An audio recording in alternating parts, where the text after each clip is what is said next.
Welcome to this next episode of YouTube, where we've entitled it Increasing Activity, and that's probably the best way to describe this first several minutes of clips. And it's a really long piece, and I just couldn't stop filming. It was, we're doing twofold here. We are filming for YouTube so that you obviously can share in our appreciation for the wolves and learn from the wolves. But secondly, we're filming to really get a sense of how Luna's doing, if there's any mobility issues, what the movement's like, her activity, and as well as pack dynamics. And you can see a little hop there when she was kind of coming around the backside of Bolts there, but she is instigating almost all of this dominance that we're filming. She's grabbing, jumping, pretty much doing most of the what we consider to be active dominance here. The other interesting thing while we're filming this is Aiden on kind of the lower side. He and Luna are doing some jaw spurring, pretty controlled, inhibited bites by Aiden. He's not jaw sparring very hard. He's rolling over. Denali is coming over to try to get in on it a little bit, but actually you didn't see it with Denali's body in the way, but Aiden gave him a little lip curl and he backed right off. But Aiden has been extremely social with these pups, and that may be why we're seeing less of a response from his autoimmune disorder. That discoid lupus that he had has pretty much gone away. He is relaxed. He is socially engaged. You can see him, rolling over and letting Bolts kind of chew on him, and really, really engaging well with Luna. A lot of, jaw sparring, a lot of rub on shoulder, they're parallel gating and kind of interacting. And then he's doing a little bit of a dominance here on Bolts that Luna's also helping with, but he's really inhibited. Meaning it's not aggressive, it's not a tail posture, not a real high tail posture kind of excitement, but it's definitely active. These guys are getting far more active, and here's Denali trying to come in and get a little bit of this, and Aiden just keeps him away, blocks him a little bit, does a lip curl, and Denali is so much bigger than Aiden from the standpoint of height. Denali does a little bit of a posture on top of Aiden there, but backs off. It's a windy day, and that usually makes wolves a little nervous, so that might have heightened some of the activity. But this isn't nervous activity. This is just kind of roughhousing, and this is the type of thing that we see this time of the year.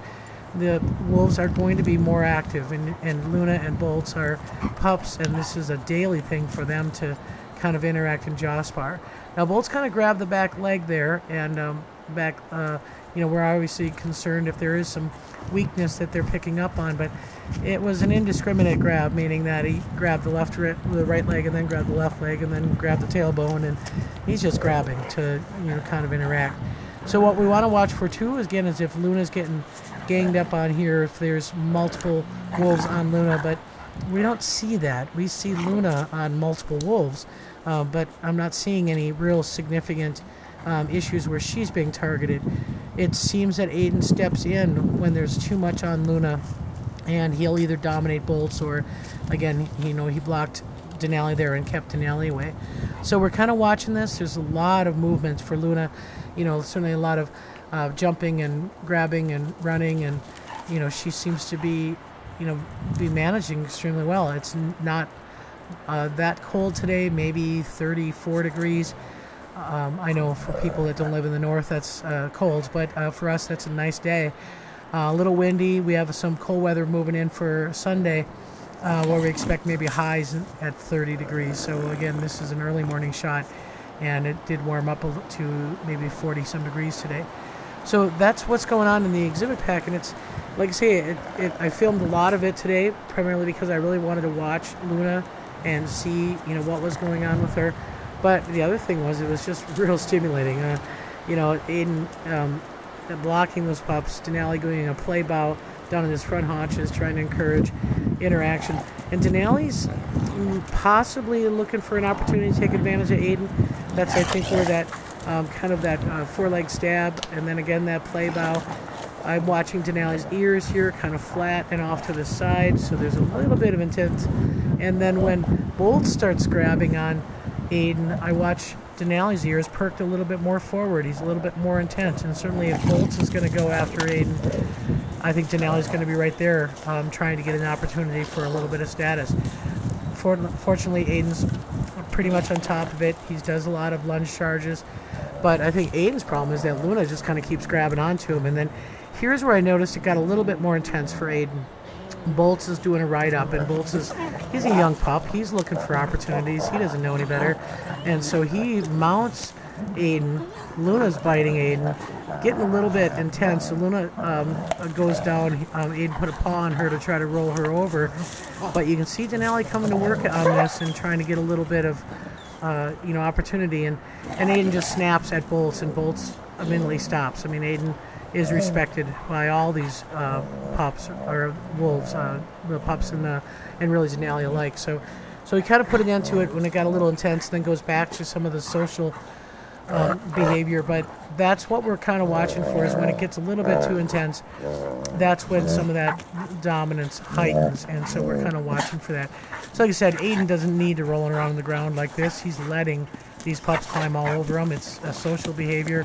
But as he gets a little anxious, then he's going to take off into a chase. And actually what I did notice is Luna didn't chase with them. She did the short bouts, but she didn't run the whole enclosure with the boys. And so that, may just be her limitations. Doesn't mean that she's out and about by any means, out of interaction. As a matter of fact, she's right in here with Bolts. And the other thing to notice in this, she's getting a little taller. She, like I said, we didn't get a weight yet. We'll try to get a weight tomorrow, but she's looking good. Her height is picking up. She's about the same height as Bolts and doing pretty well there. So after I finished in the exhibit pack, we had people in with Grizzer while I was in the exhibit pack filming. But when I came over to the retired area, I saw this, and this made me a little bit concerned. I'm watching Grizzer in a high tail posture, just kind of posturing towards the retired wolves, which tells me that there's something that's going on over in retirement that we need to kind of keep an eye on. So as I went in, I saw some typical scent marking. That's Shadow doing raised leg urination in the scrape. And then I watched Malik for a while, and Malik was carrying himself in a pretty high tail. That's not typical for Malik. So I watched him do raised leg urination and mark, and still kind of keeping an eye on that tail posture. And then I was waiting to see if Shadow would do an overmark. Here in captivity, we do notice that RLU, or raised leg urination, is typically a dominance-related issue, meaning that the higher-ranking wolves tend to mark more and raise leg urinate more. But in these situations where we just have a pair of wolves together, it doesn't mean too much about who does a raised leg urination. What I'm more interested in is the behavior called an overmark. When Malik marks and he scrapes, is Shadow going to come after that and do an overmark on top of it? When Shadow's really feeling dominant, that's pretty typical. So Malik does a mark, comes over and investigates, and then Shadow comes over to investigate where Malik marked, and he didn't do an overmark. So again, that's not characteristic of Shadow. And so we were really kind of watching that and seeing, is there some reason, is there something going on in here that Grizzer's charged up, and Grizzer's in kind of a T2 aggressive tail. Shadow's not overmarking. Malik's posturing. What's going on? So our first inclination is Shadow feeling and feeling well. And so as you watch this, Malik does this very slow circle, a T2 tail block, and then Shadow is going to try to respond as Shadow normally does with a chin rest. But I watched Shadow's tail posture. He's not showing a lot of dominance there. Again, he's showing a chin rest, but Malik's not responding the way he normally does. And as I'm filming this, I listened to Shadow cough about 4 or 5 times. And again, I'm not sure if this was, some straw that we brought in, if this was some environmental condition. It was damp. It's been damp with snow and rain. So, but that could be enough where Shadow's just not feeling himself, and Malik is quick to take advantage of that. So we're really watching this. Like I say, the indication for us that something was a little bit odd was the way Grizzer responded. Grizzer once in a while does that when Malik's stealing something from us and Malik gets away with something. Grizzer postures like that, but nobody had been in the pen yet for Grizzer to be posturing like that. So there must have been some kind of an encounter between Shadow and Malik. So then I went back in with Grizzer to see, okay, what's the excitement about? And, is there something else going on? And then I started wondering if there was something on my coat, because he's sniffing all over me, and he started sneezing. So I don't know. I mean, my coat is a wolf coat. It only goes in wolf areas. So unless they pick something up from the exhibit pack that was pretty stimulating. So it continued to cause Grizzer a little bit of irritation. So then he rubs his nose up against the balsam tree. Shadow starts howling in the retired pen. I thought Grizzer would respond, but no luck. By then he's calmed down. He's had a lot of interaction with staff already this morning, and he just is typical, just kind of interacting, sniffing, greeting, that kind of thing.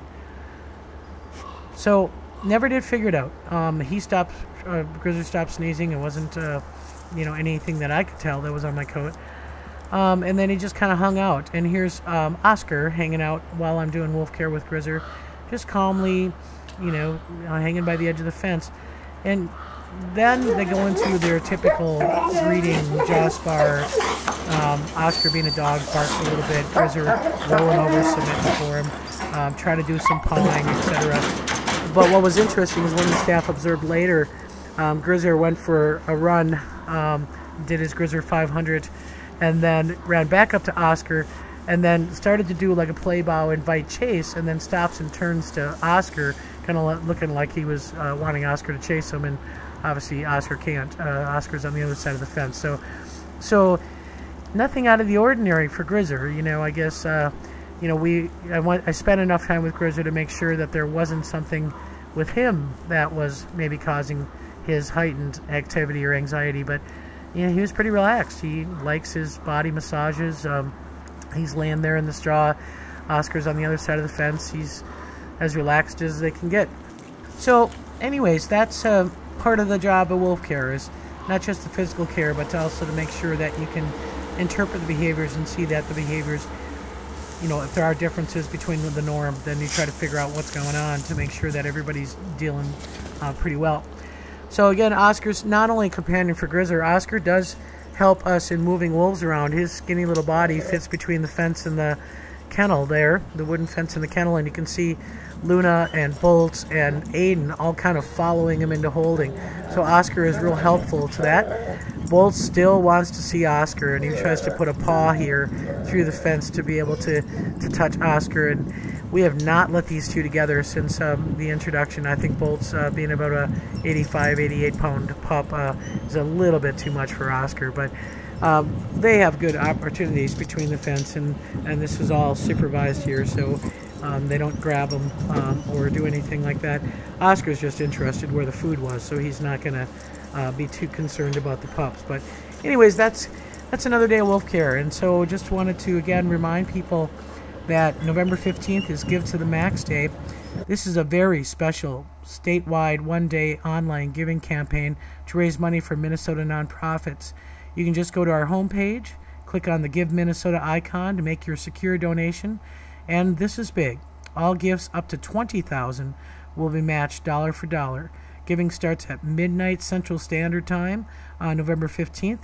We could really use your help, so please show your support for wolves and the International Wolf Center on November 15th. And you don't have to be a Minnesotan to give. Thank you, and we'll see you next week.